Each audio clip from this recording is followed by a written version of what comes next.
안녕하십니까? 행복가정경제연구소의 김남순 소장입니다. 이번 시간에는 재테크의 문제에 대해 살펴보도록 하겠습니다. 오늘날 많은 사람들이 경제적 자유를 원하지만 경제적 자유를 누리고 사는 사람은 많지 않습니다. 경제금융 환경이 나날이 어려워지기 때문입니다. 높은 물가와 마이너스 금리로 자산의 가치는 점점 하락하고 있고 고령화 저출산으로 개인의 사회적 부담은 나날이 늘어가고 있습니다. 이러한 상황 속에서 부동산이든 주식이든 투자를 안 하면 상대적으로 손해본다는 초조감과 현재의 수입으로만으로는 미래의 재정적 필요를 감당할 수 없다는 불안감으로 많은 사람들이 재테크에 깊은 관심을 갖고 있습니다. 책방의 재테크 코너에 가보면 연일 재테크 관련 서적이 쏟아져 나오고 있습니다. 포털 검색창에 재테크라는 키워드를 치면 관련 자료가 어마어마하게 뜹니다. 재테크에 관한 관심을 보여주는 단면이라고 하겠죠.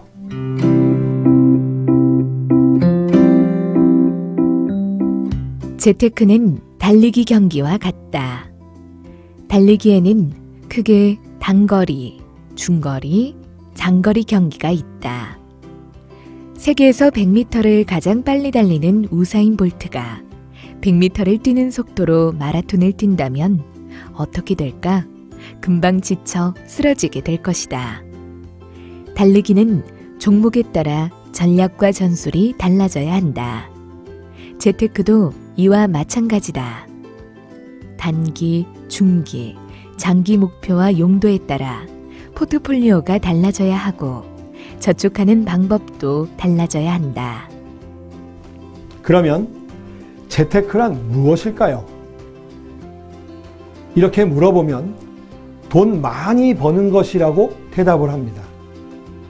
재테크를 하는 대상은 부동산, 금, 주식, 채권, 펀드, 예금, 적금 등 다양한 상품들입니다. 재테크의 목표는 돈을 많이 버는 것이기 때문에 재테크에서 가장 중요한 것은 수익률입니다. 그러면 그 다음으로 재테크를 통해 높은 수익률을 얻기 위해 중요한 것은 무엇일까요? 정답은 타이밍입니다.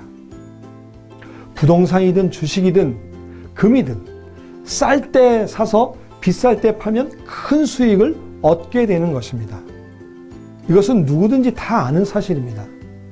그러나 중요한 것은 언제가 쌀 때인지, 즉 언제 사야 될 때인지 또는 언제가 비쌀 때인지, 즉 언제 팔아야 될 때인지를 아무도 모른다는 사실입니다. 많은 전문가들이 수년간의 연구와 자료를 통해서 또는 다양한 기법을 활용하여 매수 시점과 매도 시점인 타이밍을 알아내려고 합니다. 하지만 이 타이밍을 찾아내는 것은 매우 어려운 것이라는 것에 대부분 동의합니다.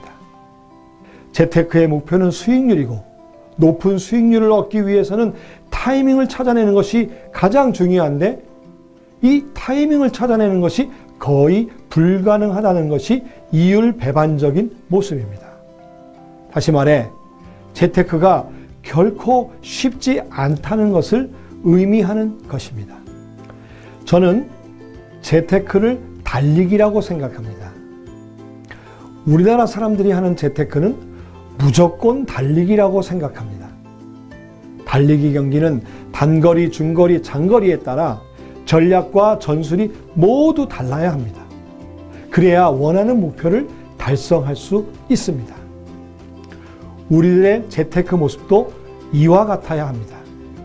단기, 중기, 장기 목표에 따라 각각 투자 상품이 달라야 하고 각 가정에 처한 상황에 따라 목표가 다르기 때문에 투자 전략과 포트폴리오가 달라야 합니다. 하지만 우리의 재테크의 모습은 무조건 달리기입니다. 부동산이든 금이든 주식이든 펀드든지 자신의 사정은 고려하지 않고 남들이 한다면 무조건 따라 했습니다.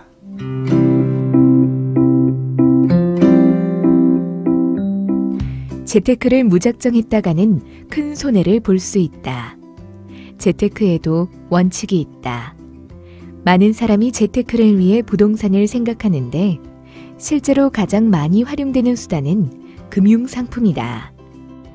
하고 싶은 재테크와 할 수 있는 재테크는 다른 것이다. 남들이 주식으로 돈을 벌었다고 해서 나도 할 수 있다는 생각은 금물이다. 투자를 하려면 먼저 시장에 대한 정확한 이해와 올바른 투자 습관을 갖추어야 한다. 먼저 대표적인 재테크 대상으로 부동산, 즉 아파트를 살펴보겠습니다. 한동안 우리나라에서 아파트는 대표적인 재테크 수단이었습니다. 신규 분양하는 아파트에 청약하여 당첨이 되면 상당한 시세 차익을 얻을 수 있었습니다. 그래서 대한민국 대부분의 사람이 모델하우스 앞에 줄을 길게 서서 아파트 청약을 하였고 대출을 받아서라도 아파트를 구입하였습니다. 그러나 최근 몇 년 사이에 이렇게 대출을 받아 구입한 아파트 가격이 하락하고 집을 팔아서 대출금을 갚고 나면 남는 돈이 거의 없는 깡통 주택이 엄청나게 생겼습니다. 이른바 하우스푸어라는 신조어가 등장하게 되었습니다. 2011년 기준 전국의 하우스푸어는 153만 가구에 이른다고 합니다. 무조건 재테크를 따라했던 결과입니다. 이번에는 펀드 투자에 대해 살펴보겠습니다. 2005년 주가가 1000포인트를 돌파한 후 2007년 11월에 드디어 2000포인트를 돌파하였습니다. 이때 우리나라의 대표적인 한 자산운용사에서 펀드 모집 광고를 냈습니다. 이 펀드에 불과 3주 만에 4조 6천억이나 되는 어마어마한 자금이 모였습니다. 인당 투자액을 1000만 원만 잡아도 무려 46만 명이 가입한 것입니다. 이렇게 묻지도 따지지도 않고 투자한 펀드는 그날 이후부터 최근까지 단 한 번도 플러스의 수익을 낸 적이 없습니다. 현재 이 펀드의 돈은 대부분 다 빠져나가서 1조 정도 남아있다고 합니다. 무조건 재테크를 따라했던 결과입니다. 마지막으로 채권 투자에 대해 살펴보겠습니다. 얼마 전에 발생한 모 그룹의 채권과 기업어음 사태가 바로 그것입니다. 무려 4만 9천 명의 개인 투자가가 묻지도 따지지도 않고 그 그룹의 채권과 기업어음 2조 3천억 원 정도를 매입하였습니다. 그러나 이 그룹의 주요 계열사들이 법정 관리를 신청하면서 해당 계열사들이 발행한 회사채와 기업어음을 매입한 투자자들의 손실이 불가피해 보입니다. 이 사건은 그룹 오너의 사기 사건으로 판명되었고 여기에 투자한 투자금은 하루아침에 휴지가 될 지경에 놓였습니다. 무조건 재테크를 따라했던 결과입니다. 저는 우리들이 평생 잘못된 재테크를 하는 모습을 한 장의 슬라이드로 담아봤습니다. 25세에 직장에 취업한 후 한 5년 정도 열심히 돈을 모읍니다.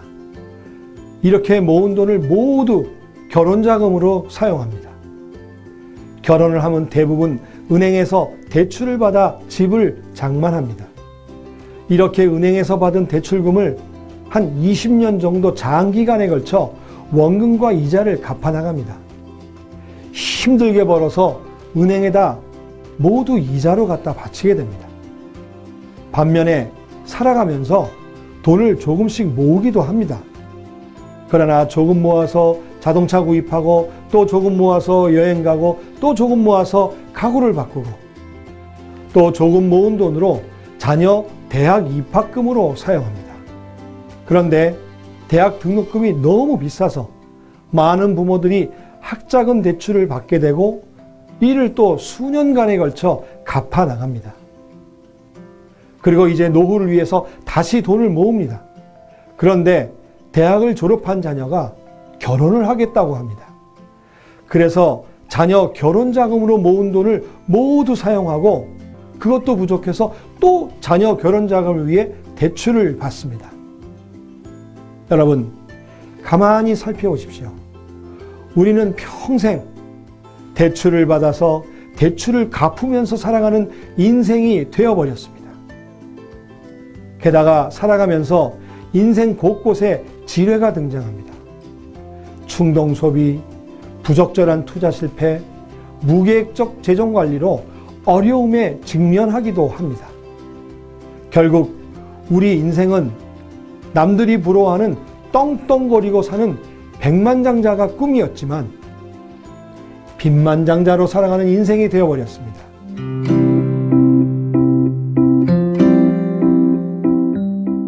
사람들에게는 공통된 재테크 심리가 있다. 바로 군중 심리와 보수적 심리가 강하다는 것이다. 군중 심리란 주변 지인들의 이야기만 듣고 그들의 방식을 무작정 그대로 따라하는 것을 말하고, 보수적 심리란 새로운 도전이나 변화에 매우 부정적인 반응을 보이며 기존의 방식만을 고수하는 것을 말한다. 재테크에 성공하고 싶다면 자신이 가지고 있던 두 가지 마음을 내려놓고 목적에 맞는 재테크 방법을 수용할 수 있어야 한다. 재테크는 지금 바로 앞이 아닌 한 발 더 나아간 미래를 보는 것이다. 우리는 오늘 재테크의 문제에 대해 살펴보았습니다. 오늘날 많은 사람들이 경제적 자유를 누리기 위하여 재테크를 합니다. 여러분, 이제는 무조건 달리기 하는 재테크에서 벗어나시기 바랍니다.